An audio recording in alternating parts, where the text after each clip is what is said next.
Hello everyone, welcome back to the online help guide. I'll be guiding you on how to check Shazam history in this tutorial. Let's get started. Start by opening Shazam in your device. Tap on the library at the top left. Here you can find all of your previous searches. Scroll down, tap on See All to view all of the songs it has detected. Tap on the three dots at the right side of the song. Here you can find many options. You can play the song on Apple Music, Spotify, or YouTube Music. You can also share the song, view the artist,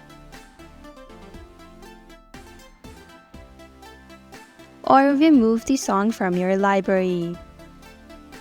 Just like so. And that is how to check Shazam history. Thank you for watching Online Help Guide. Hope this video was helpful. If it was, then hit the like button and comment down if you have any questions or feedback.